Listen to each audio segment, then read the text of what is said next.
Marina collected the crying child in kindergarten, but her husband left by car without waiting for them. My wife was in shock. I need to know how to get my child to kindergarten and get to work. Marina decided to teach her husband a lesson. My husband was waiting for an unexpected surprise when he returned from work. Marina rose at 6 a.m., with a sense of impending overwhelm from the very start of the day. Her 3-year-old son was crying and acting up, refusing to put on tights. And her husband, frowning darkly, made it clear he wasn't going to wait until she got the child ready for kindergarten. She was not certain at the time. I saw that he was under a lot of pressure, and he was clearly impatient. He also threw disapproving glances in the direction of the nursery. For Marina, these morning moments were familiar. The child will not eat breakfast, spill porridge, and cry. I refused to let him fasten his sandals. She was nervous because she knew she was going to be late, and there were reports waiting for her at work. She quickly zipped up her son's jacket and said over her shoulder, "Sasha, take out the trash while I put Slavik's shoes on." "Wait for us to get there together." My husband was in the hallway, hastily donning his shoes, as if he were about to run. He looked at his wife with clear annoyance. "I'm not available." "We need to go immediately. I have a lot to do." "Figure it out for yourself," he said, grabbing his car keys and leaving the apartment. Marina firmly bit her lip and firmly grabbed her son's arm to stop him from running after her. She had grown accustomed to this dryness and her husband's frequent outbursts of displeasure. However, she was taken aback by his failure to wait for them today. "I was once in a hurry, but I've since changed." The smell of his cheap shaving lotion hung in the hallway, and footsteps were already pounding on the door. He was out of the house in seconds, as the sound of the driveway opening clearly indicated. Slavik, perceiving an issue, began to sob loudly. "Where's Dad?" "He's gone," Marina replied, her voice cracking with emotion. Her hands were shaking with indignation. "The kindergarten is 40 minutes away by bus." "You need to consider that you also need to walk around the yard." "The yard is on the other side of the city, and the work is at least half an hour away." "You can't leave the child alone and everything as it is." She swiftly put on Slavik's shoes, threw on her windbreaker, and checked if she had her keys. Then, she ran out into the entrance. I ran down the stairs, determined to catch my husband on the street. But it wasn't that simple. I had a small child in my arms, and my husband had already started the engine and put on the gas. Marina saw a familiar car disappear around the corner in the courtyard. She could have shouted after him, but it wouldn't have done any good. "Okay," she said firmly, maintaining her composure to reassure her son. "Slavika, let's find our bus," the baby whimpered on. She cheered him up by promising to buy him his favorite muffin on the way. Marina and her group reached the bus stop. She kept checking her phone, knowing it was going to be very difficult. "The kindergarten will accept children without scraping. The teacher is well aware that Slavik arrives with Dad or Marina herself by car." They were almost never late, and now she had no excuse.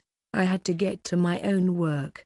The chief was not happy with any excuses. Marina looked at her son's tear-stained face while they were shaking in the crowded bus. She felt resentment and desperate anger growing inside her. Yes, they had conflicts. Yes, the husband grumbled when something didn't go according to his plans. Yes, he made it clear that he was not satisfied with the salary, and he was not going to take all the responsibility for the family. Abandoning her and her child in such a brazen way and driving away in a car, leaving her to solve her own problems, is an unprecedented act. The resentment caused by this situation was like a ball of snakes in her stomach. They were met with reproach in kindergarten. "Marina, what happened?" "You're not in a good mood today." "Slavik is definitely sad." The woman gave a polite smile, but it was clear she was annoyed. She replied that her husband couldn't get out of the traffic jams and the bus. No one said a word, but the stares of the employees clearly conveyed their awareness of the situation. Marina finally left the child and jumped out of the room. She was determined to catch a minibus to the office. She silently cursed her husband and her hopeless situation. It should have waited 15 minutes. It's clear that starting your own family is a significant undertaking. He clearly wanted to put her at a disadvantage. She firmly grabbed the handrail as the old rattling minibus lurched forward. She made several calls to work on the way, warning about the delay. The receptionist said firmly, "Don't let the chief get mad. We have an urgent meeting today." Marina sighed heavily, clearly scolding her husband silently. When they got married, he made it clear that he was in favor of equal rights and would support her career plans. She was undeniably dependent on the machine. They can drive. Prit is located in different parts of the city, and the child's kindergarten is closer to her office. It was convenient. It's clear that all the convenience is crumbling. The husband must show character. She skipped part of the morning discussion at work, as she always does. The head of the department gave her a sour look and immediately loaded her with additional tasks, firmly telling her that tardiness reflected poorly on her discipline. Marina started working, her mind preoccupied with thoughts of her husband's actions. She wanted to call him and tell him what she was thinking. She knew he wasn't going to answer right now. Maybe he was going to ignore her on purpose. He hadn't picked up the phone when she tried to call him that morning. At lunchtime, she sat in the dining room, deliberately avoiding eating any of the soup. My chest was burning with indignation. A friend from work, Nastya, tried to calm her down, but Marina firmly stated, "Wow, a grown man. He abandoned his wife and child. I've had it with his constant reproaches and pressure." Nastya gave a soft nod, telling her not to get excited. But seeing that Marina was not letting up, she gave an idea. "Take it and remind him that the car is not only his property. He must arrange a small response step if he thinks he can use it alone and not think about the family." The half-joking words hit Mapian directly. After lunch, she sat for a long time, staring blankly at her computer monitor. Her stomach churned. She wasn't a fan of violent confrontations, but right now, she was ready to fight back. "I'm going to show him." "Good. Hurt me once, and I'll hurt you back. It's a child's revenge." Mirror step. Plain and simple. Her husband unquestionably deserved a lesson. She must speak up. Otherwise, he'll do even worse next time. The rest of the day was spent in anguished contemplation. His mind was flooded with options, ranging from the ridiculous, messing up the wheels or blowing out the tires, to the more sophisticated, hiding the keys so he couldn't start the car in the morning. It was absurd and radical. Anger does not justify such extremes. Toward the end of the workday, Marina tried to call her husband. She didn't receive an answer, and something inside her felt, "Stop ignoring me. I will make you uncomfortable." She didn't fully understand how she would decide to act, but she would find out. After work, she picked up the child in the garden. "I was worried. Her husband's whereabouts are unknown. He could be waiting for her somewhere in the house, making a scene. On the contrary, he could be staying at home with a stony face. I should have bought groceries, but I didn't." The mood was gone. Slavik's composure improved during the day, but he noticed on the way home that his mother was visibly upset. Marina answered, "I'm not angry. I'm just sad. Dad is not paying attention today." The boy's frown indicated that he was trying to understand the words. It is clear that in the evening, no one was in their apartment, My husband has not returned. The car was definitely under the windows, which means he drove it somewhere or to a friend's house and deliberately parked it off the road. Marina felt a contradiction tearing at her soul, and she decided, I'm not waiting for him. I'll put Slavik to bed, and then I'll go to bed myself. We'll soon find out how offended or angry he is. At approximately 9 p.m., she went to the entrance to take out the garbage and noticed that there was no car in the yard. I distinctly saw her through the window. I examined it more closely, and I can confirm that it is not. She must have imagined it at dusk. I came home with my heart pounding. Where is he? Why isn't it ringing? I called again, but my husband didn't answer the phone. Slavik fell asleep restlessly, asking a couple of times, Dad will come. That's for sure. Marina just answered, I'm not sure, but I'll find out. They lay down. The hallway door slammed at 11:30 a.m. Marina heard her husband go into the kitchen through a half-doze. She rose without illuminating the room, ensuring her son would remain unaware, and exited with deliberate quiet. There was a yellow light in the kitchen. Her husband drank water from the tap without looking at her.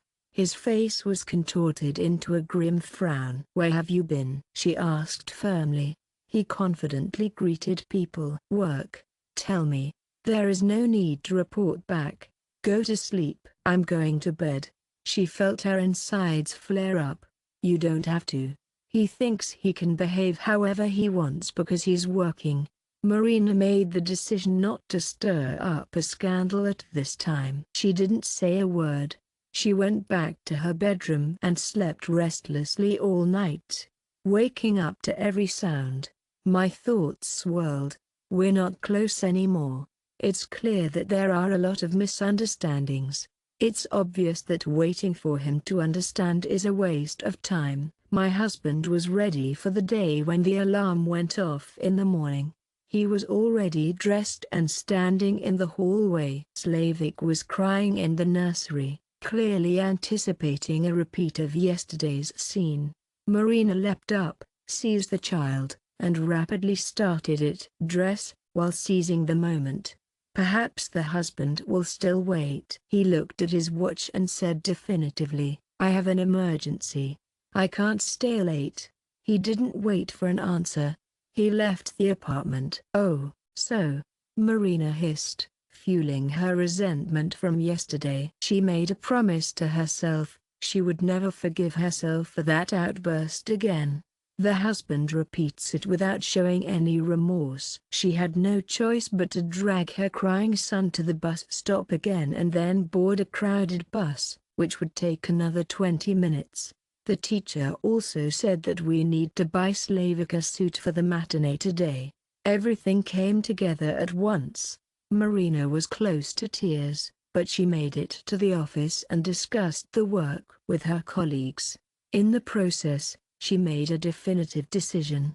If he thinks he can leave me at any moment without warning, he'll find out differently. Let him experience what it's like to be left without a car and get lost.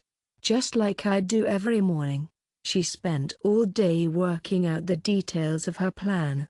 The punishment was clear. Leave your husband without his permission and take your favorite car. You'll feel it for 1 to 2 days. It was necessary to make everything look natural. Hide your car, and then pretend someone stole it. I will pick up my keys and spend the night at a friend's house. My husband won't find a second set. Marina's heart was pounding at the thought of the adventure. A burning sense of injustice propelled her forward. Every evening, she picked up her son by bus. My husband did not show up again. They entered the apartment and immediately noticed a scrap of note on the table. I might return. It's too late and too busy. Don't wait. This is the same story. Plain and simple. Marina was determined. She rocked her son to sleep. That is all. I share the plan with myself and execute it. She knew they had an old iron garage that she had inherited from her father.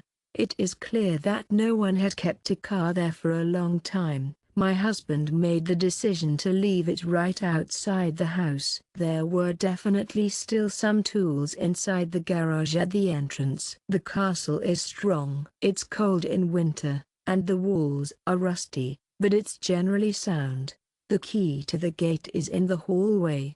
She will find the second car keys tomorrow while her husband is at work. She will wait for him when he arrives and, at night, when he falls asleep, she will quietly get out and drive the car to that garage, then lock it up tight.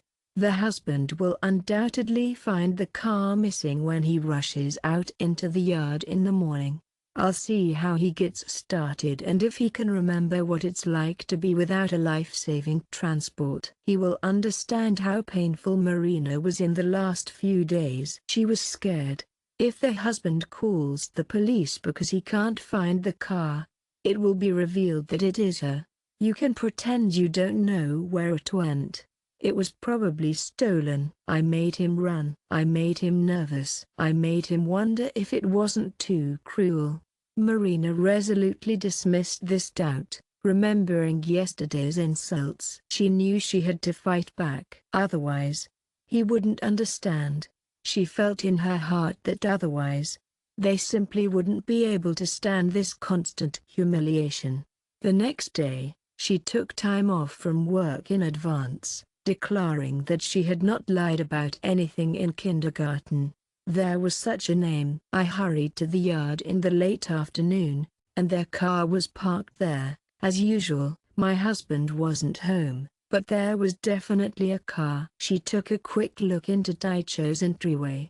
The husband was busy with his own affairs. It is the perfect time to get everything ready. I began by checking for a second set of keys. It is on the bottom shelf of the sideboard.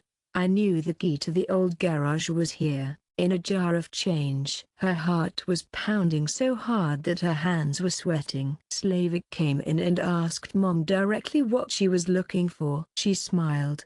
I'm looking for something for Dad. Get your toys together now. It was essential to distract the child so that he would not blab in front of the Pope. My husband's return was delayed.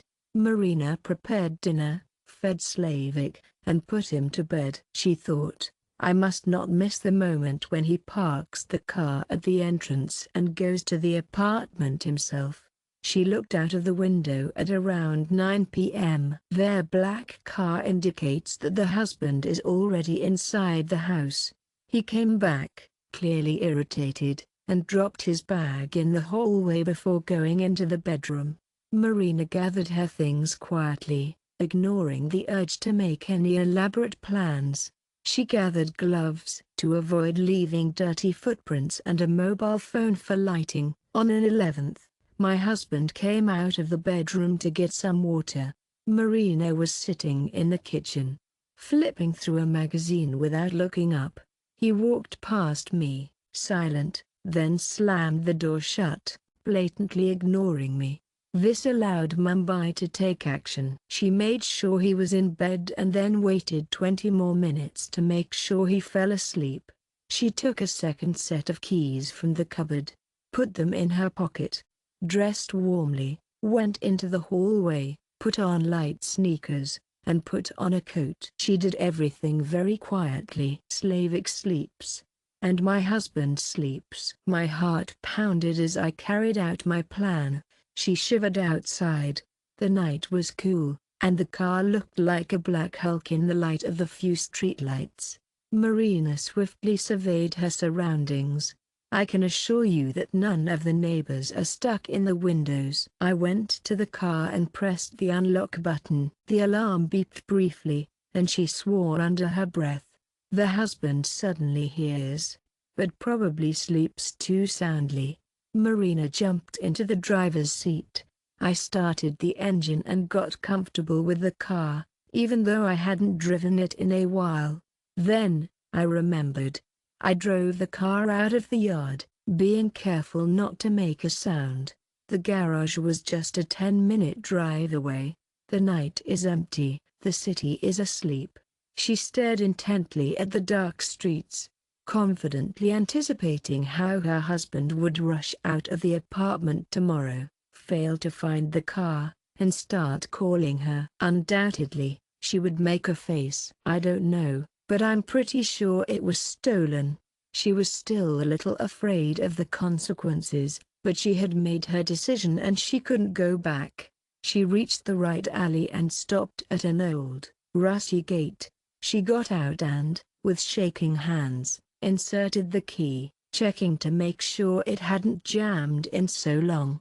She pulled hard, and the gate creaked twice before giving way. I cleared the driveway, then started the car inside, rolling it deeper so that a passerby wouldn't notice. I turned on my phone's flashlight.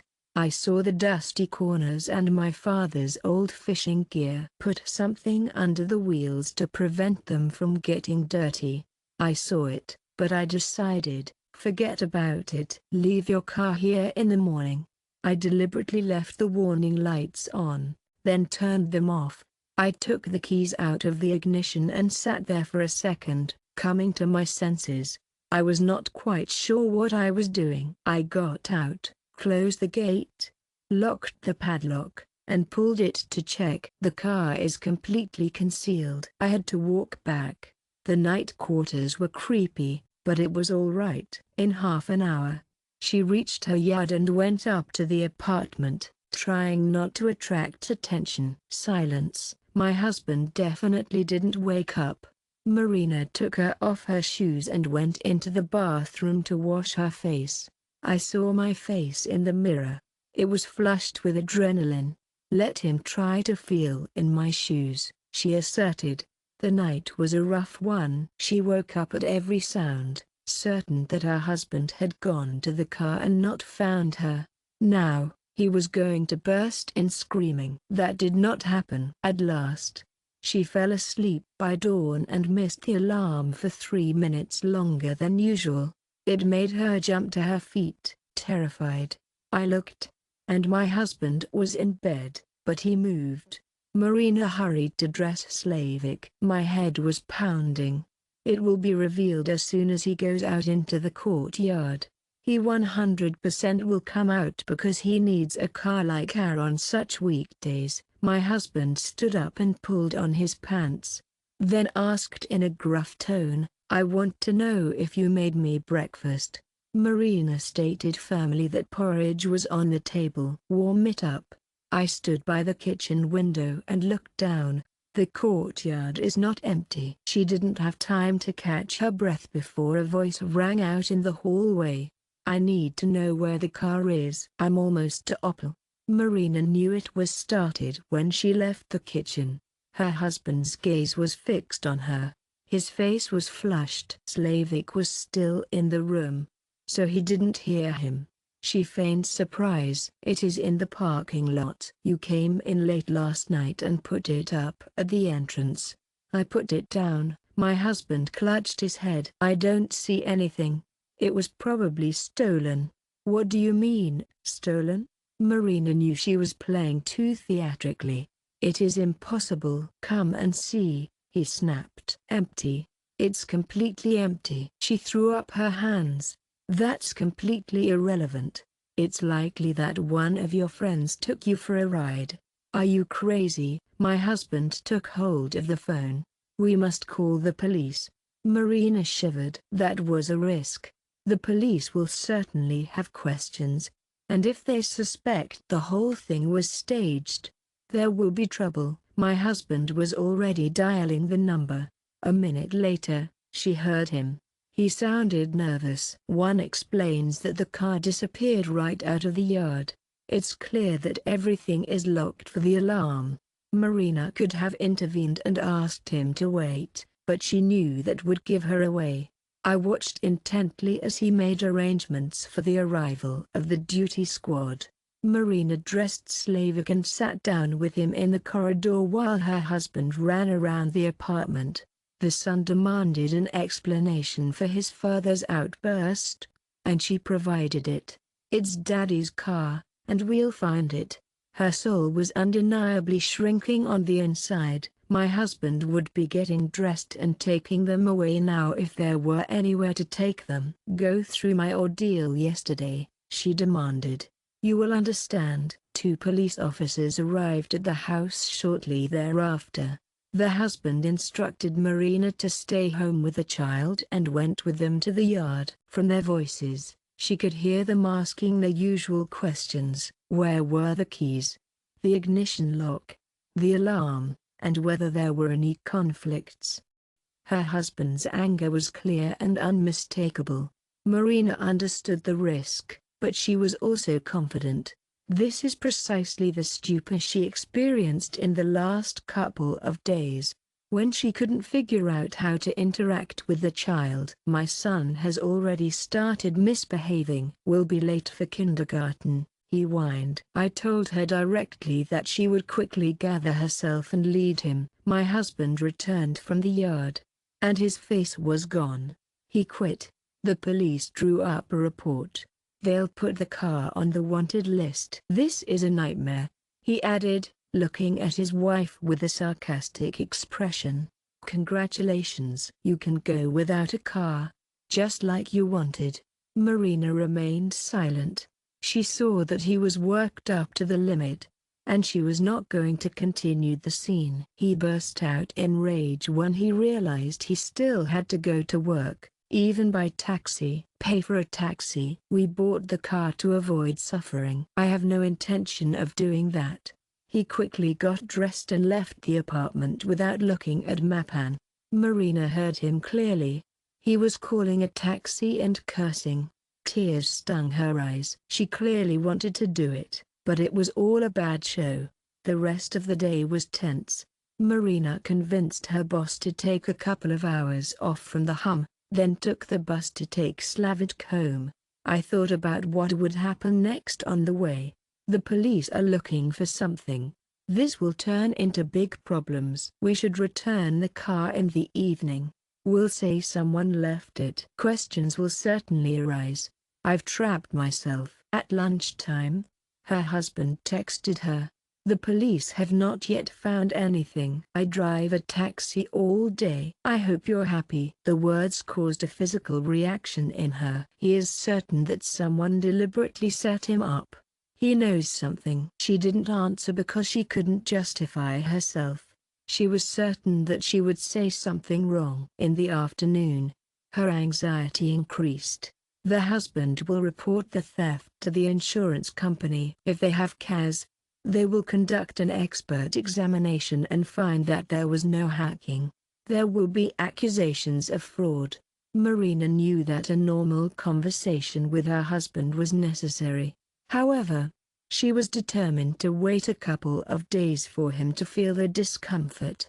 She was convinced that the situation was too serious. In the late afternoon, the husband came home in a rage, slamming the door in the corridor and throwing the bag. What a day.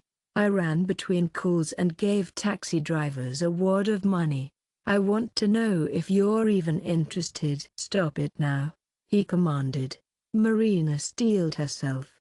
I'm sorry the car was stolen, but I'm not going to do anything about it. Yes, you know as well as I do that someone deliberately decided to take revenge on me. There was a strange note in his voice. It's possible I crossed someone's path. She looked away. Sash, I need you to tell me who could have. Her husband suddenly said, I see your hand. He glared at her. I know you've decided to punish me. Marina's heart skipped a beat. He'll figure it out soon. She swiftly concealed her panic. This is nonsense. Under no circumstances would I ever do such a thing. She didn't go, did she? He looked at her doubtfully, but he didn't argue.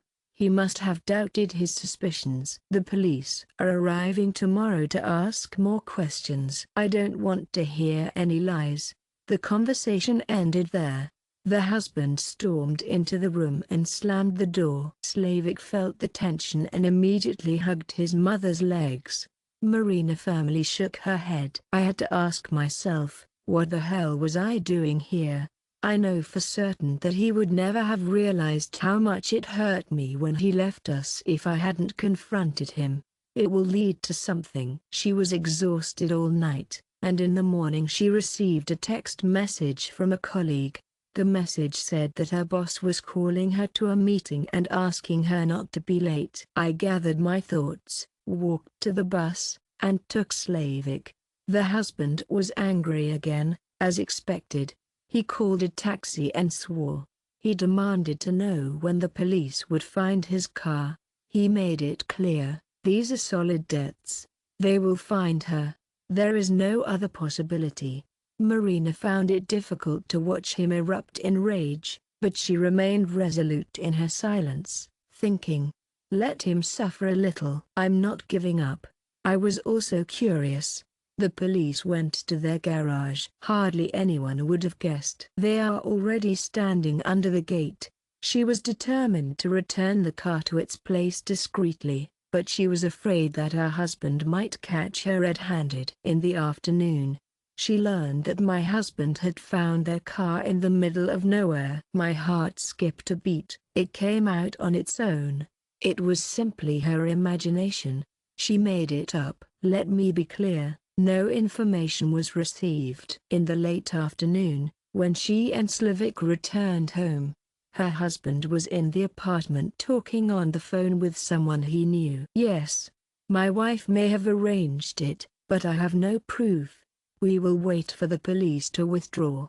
Marina, paler, entered the room and pretended not to hear. I decided to go out on the balcony and breathe when I put my son to bed. From the third floor, I looked down at the dark courtyard and saw the storm raging inside. What kind of person am I? I make my husband suffer, and I call the police. It's clear they're wasting their time. That morning's humiliation still haunted her. Bitterness.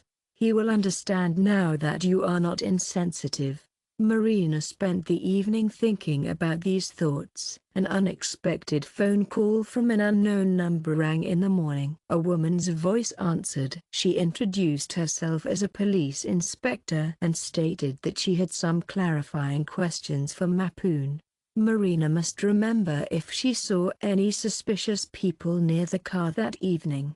Marina denied everything, her voice quivering with emotion. The voice on the other end of the line instructed me to come to the police station the next day to sign the report. Marina knew exactly when to stop. She couldn't let the story continue to spiral out of control. I need to know exactly how to negate it. By lunchtime, she was determined to find a car nearby and explain that the hijackers abandoned her because they were frightened. Yes, there will be questions, but I will not have to lie any further. The husband will stop shouting about losses. We need to determine how to implement it. The car is in the garage. I'm going to get out sometime tonight. I'm driving her to the neighboring district's yards and calling my husband anonymously. Your car is here. It would have been fine, but she was afraid she'd get caught or her husband would be there. I was certain that there was no other way out. I spent the whole day at work feeling like a spy, and I'm not going to take that lightly. I knew my husband was on the verge of breaking down. He has lost his peace and is ready to accuse her of all the deadly sins. Marina decided, I will finish it tonight. The car will arrive in the morning and bring the story to a definitive close. Fate has made its own adjustments. At approximately 5 p.m., her husband called her on her cell phone for the first time in a long time. The voice is unmistakably loud and agitated. Marina, think about it. I know for a fact that a similar car was seen on the outskirts of the city. The numbers partially match. I'm going there, and I'm taking mine with me. Her heart sank. He would find it at random and realize it wasn't the same thing. She replied, wow. If you're lucky, let me know. An hour later, he called back, irritated. He said it was a completely different brand, just black. The numbers are only similar in the first digit. I was livid. Damn it. I'm exhausted. It's clear that someone is messing up. Marina sighed. Wait a little longer. and you'll see what's going on." She wanted to admit it, but she didn't dare. She knew he wasn't there when she got home that night. She put Slavic to bed, made dinner, and barely touched the food herself. My stomach was churning with nerves. I watched my husband return in a taxi. I opened the apartment door. He sat down on a chair and covered his face with his hands, exhausted. She walked over and demanded, "What's the news?" He firmly shook his head. "None at all. The police promised to search." "I don't know how to live. I paid a loan for a car that doesn't exist. We are running out of money." Marina froze. A powerful wave of guilt washed over her. She was the one who set it up. Her eyes immediately flashed to the crying baby and yesterday's torment as she caught 2 buses at a time. "Sash, I know you're not being dishonest with me. I was worried when you left us, too." She wanted to speak, but she bit her tongue. Her husband looked up at her. "Marin, I know you were mad at me for leaving this morning. Tell me the truth. You didn't hide the car somewhere, did you?" It was unmistakably pleading. Marina felt her face flush, but she didn't say anything. He gave a firm nod. "It's clear. So you're not saying anything?" "I'm confident that the truth will come out. Set this up, and you'll never see me again." Marina clenched her fists under the table. "Here it is. There's no way out." She was uncertain about what she wanted. "There's no point in continuing if he's threatening to never forgive. It's time to address how to live in a marriage where mutual distrust has reached its peak. You must go to the end. There is nothing else you can do."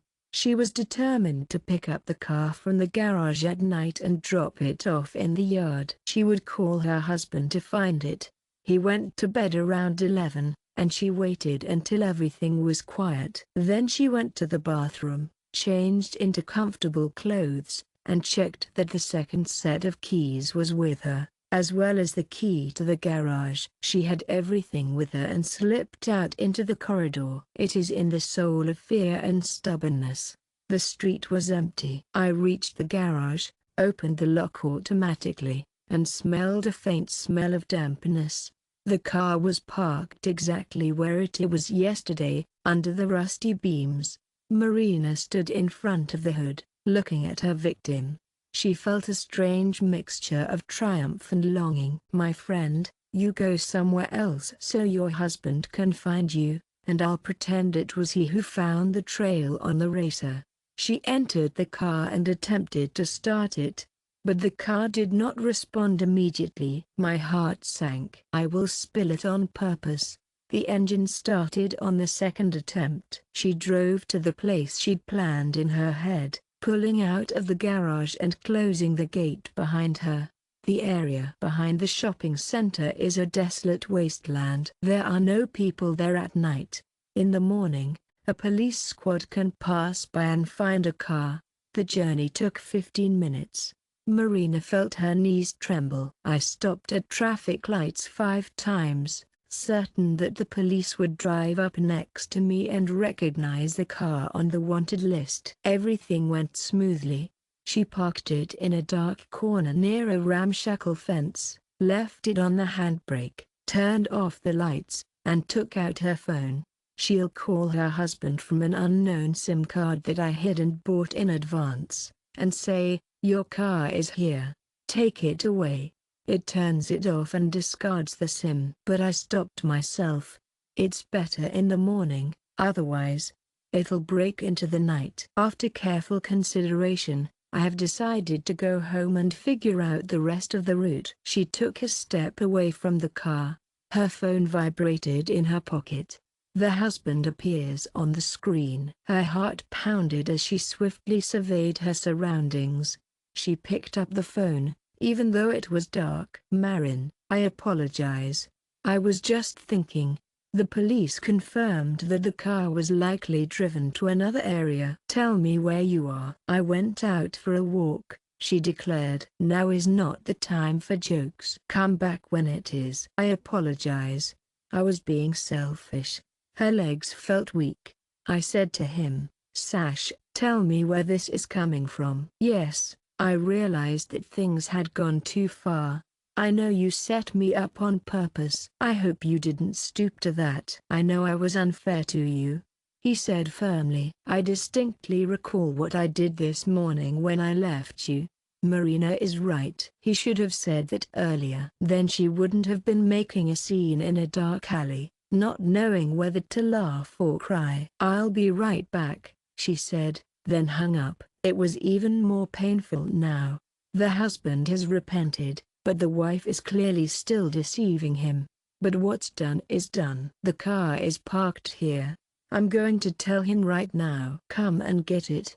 She dialed his number, certain that he would realize she was deliberately seeking revenge and hate her again. Tim said, I'll be home soon, okay. She abruptly ended the call. Headlights abruptly flashed from behind. There was another car coming down the alley. Marina jumped around the corner swiftly, ensuring they wouldn't notice. The car passed by, blindingly illuminating the abandoned car. Her heart was pounding. It was definitely the police, but it isn't. This is just an ordinary car. She deliberately waited until the lights went out in the distance, then strode purposefully back to the house.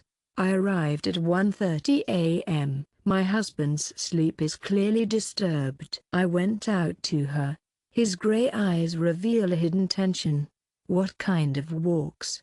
I needed some air, she declared. My head ached. Where were you? Yes. In the courtyards nearby. He shook his head and didn't answer. He continued, helped her take off her jacket with unexpected care, and then said, I will find a way to take Slavik to kindergarten tomorrow morning. I will borrow a car from a neighbor. Stop bullying you. I have come to understand the reality of being dependent on circumstances. This phrase hit her hard, more than any of the previous insults. If he had said this 2 days ago, there would have been no hijacking. I was torn between feeling glad that her husband seemed to have regained his sight and feeling guilty. She said, come on. She entered the room. I lay down and couldn't sleep for a long time, thinking about how tomorrow will turn this whole story around. He will get up early, return the car to the yard, and quietly drop off the keys. The husband will undoubtedly assume that the hijackers themselves drove back. The police will check again to find any tracks. Every morning, she woke up before everyone else and ran to the window. There was no car in the yard. My husband was still asleep. Slavik was breathing peacefully in his crib. This is her chance, she thought. I'm going to run out and return the car to the yard. We'll follow her across town. Yes. My resolve faltered once more. Yet I remained oblivious to the path ahead. I washed my face, dressed, and went out into the hallway. I heard my husband get up at the last moment. Where are you going so early? I heard his voice loud and clear. Marina's keys almost fell out of her hand. I decided to take a walk. My head hurts. He frowned. Again? Yes, she said, nodding and leaning out the door, a clear intention to avoid his gaze. I'll be back later. She firmly shut the door, defiantly avoiding his suspicious gaze. It's a gloomy morning outside, and there aren't many people. Marina took control. Hailing a taxi and giving the address of the designated vacant lot behind the shopping center. I shivered uncontrollably the entire time I was driving. The car was definitely stolen overnight. It was noticed in the yard and immediately evacuated. I felt overwhelmed by all these thoughts, but when I arrived at the location, I was relieved to see my target. It stands as if left, slightly sprinkled with dust.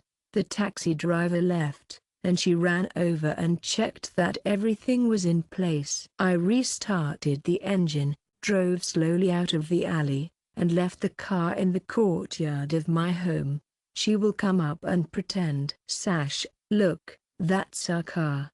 When he came out, she told him that someone had planted it back. She was eager to see his response. He will smell it right away. There is something wrong. I did. I'm going to do a couple of laps around the area. I don't want to become familiar with it. I drove into the yard and parked the car in my usual spot. I saw several passers-by carrying bags. They deliberately ignored her. The phone rang immediately. She thought, oh, no. He will state that he is already standing on the balcony and sees everything. I waited a couple of seconds, then reset it. She jumped out of the car, pressed the keychain, and ran out of the yard, keys in hand. I reached the next entrance and took out another set. I checked it to make sure I didn't forget anything. I had that SIM card left in my wallet, and I realized that I was already confused about which plan to implement. I'm heading home. I'll make it seem like I didn't go far and get my husband to look out the window himself. I strode up the stairs, my heart pounding. She opened the door with a soft click. The husband is in the kitchen, not the bedroom. From the hallway, she distinctly heard him fumbling and rattling spoons. Slavic ran around the rooms. Marina forcefully shoved her keys into her jacket pocket and took a deep breath. She entered the kitchen. "Hi," she said, maintaining composure. "How are you?" He raised his eyebrows slightly. "I looked for you and called, but you didn't answer." "The phone is in my bag and on silent," she lied. Her husband's smile was wry. "I checked my email, looking for a message from the police. I'm going out on the balcony to check out the yard." Marina's stomach lurched. Everything is about to be revealed. She sat down in a chair and pretended to search her phone. In reality, she was counting down the seconds. A minute later, a burst of emotion rang out in the hallway. "Marina, come here," my husband demanded. Slavic jumped. Marina's swift movement to the balcony was clearly a facade, a mere performance to appear surprised. "What is it?" He pointed down. "Our car is at the entrance." "My car is back." She feigned surprise. "What do you mean? How is that?" My husband rolled his eyes. "It's her. We own the rooms." It is as if nothing happened. He grabbed the phone. "We must call the police and allow them to examine it." Marina nodded firmly, hiding her inner tremor. "Let the police come and confirm that everything is intact, including the alarm system. The criminals must have been afraid of the search and planted it." And so it happened.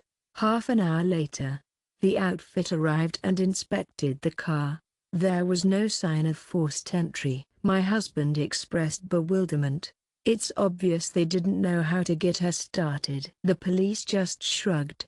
"It is clear that such craftsmen used an electronic lockpick," and added that an official case can be closed if the owner has no complaints. "Yes, I'm just glad it was returned," my husband declared. "I refuse to pay for the air loan. But the situation is nevertheless peculiar." The police left, telling them to contact them if they found any new details. Marina saw right through her husband's expression. He was both shocked and relieved. He definitely stopped suspecting her seriously. He turned to her and said, "This story is over. The car is intact. Take a deep breath, now." She swallowed hard, then felt an urge to throw her arms around his neck and say, "Yes, I'm sorry. I started this." But fear pulled him back. She was certain that he would explode with rage if he found out the truth. He knows everything. He just decided not to inflate the conflict. Slavic noticed the tension had subsided and asked his father to take him to kindergarten. My husband smiled. "All right, let's be clear, this won't take long." They all went down to the courtyard together. Marina sat in the back seat, watching her husband try to start the engine. She felt guilty. The engine started up, and my husband confirmed that everything is in order. They reached the kindergarten, and it was the first time in a long time that they encountered no cold hostility. The husband looked at his wife in the mirror a couple of times, as if he was going to ask her something, but he didn't dare. Marina spent the whole day in a state of semi-flight. She was glad the car was found and things didn't get out of hand. She was torn between remorse and fear. She definitely destroyed her relationship with her husband even more deeply just before it came out. When she returned from work in the evening, the apartment was unusually quiet. She felt at peace. The husband was busy in the kitchen with the children, preparing dinner for Slavitka. Marina offered her help, but he refused. "Don't worry. I'll do it myself. I will rehabilitate myself." Yes. She was certain that he was referring to the times he'd left her in the morning. Slavik sensed the changes and walked around contentedly, as if his parents had finally stopped fighting. There was something in the air, fragile alertness. The husband sat down at the table and motioned for Marina to join him later. When the son went to bed, I took out 2 cups of tea. "We need to talk," he said firmly. "I'm done holding a grudge." "I apologize. I acted like a pig. I didn't think about how you would get there. I didn't realize this until the car was stolen. I felt what it was like to be left without support." Marina nodded, looking down into her cup. "Yes, it was very difficult for me to get on and off the bus every day with the child. I was aware of the difficulty, but I didn't consider it a major concern." He jumped in the car and drove off. My husband sighed. "I am guilty and ready to change. Promise me that we will find a compromise." The word promise sounded strange, but she nodded. "I'm confident that this will be the case. We are a family." That is precisely what they agreed on. Her husband was kept in the dark about her true role in the theft. She knew that if she told the truth, she would ruin everything. He'll be out for blood if he thinks it's a betrayal. Hiding is based on deceiving. This internal conflict tormented her. A few days later, my husband's demeanor noticeably improved. In the morning, he offered to give Slavik a ride and apologized for the delays. Marina was taken aback by this change, but she still felt uneasy. One evening, after putting the baby to bed, she boldly initiated the conversation. "Sash, I have to say one thing. You won't like it." He threw the paper down. "What kind of thing?" "This is about our car." She gathered her courage and began. "Yes." But he suddenly interrupted. "Admit it. This was your trick." Marina's body froze in place. The blood drained from his face. "I know what you are. I've felt your strange departures at night, followed by a walk, then something else. There was no sign of forced entry. I asked you questions, and you were nervous." She closed her eyes. "I apologize, but I'm embarrassed. I did it because I was desperate. I wanted to make sure you didn't lose your car. I'm going to teach you a lesson for a day or 2. I was afraid to reveal myself." "Why?" he demanded. "I despised your behavior. I felt powerless when you did. I disappeared in the morning and decided that only this method will help you understand what it's like to be left without support." The husband remained silent, then finally exhaled. "It's all clear now. I need to know what to do with this discovery." His voice revealed pain. "I understand your motives, but this is cruel." "I agree." Marina Smoknila's tears were evident. "It was a foolish and cruel act." "I apologize, but I was on the edge then." He nodded and put his head in his hands. "This is our lesson.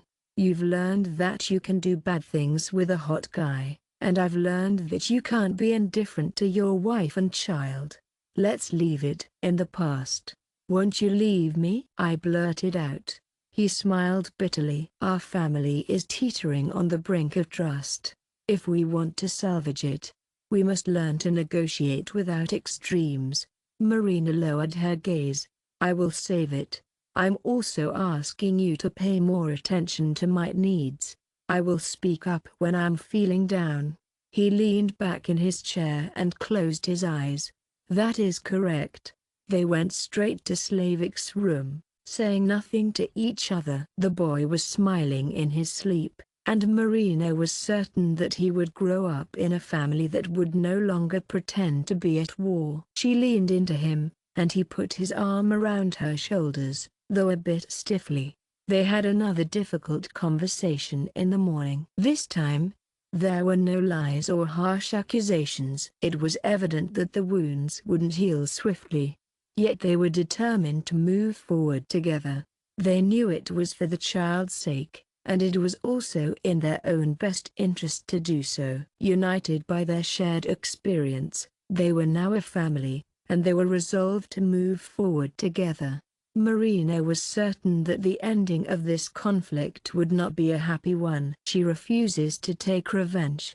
She will speak her mind directly, no matter how offended she is. "You're hurting me, and I won't stand for it.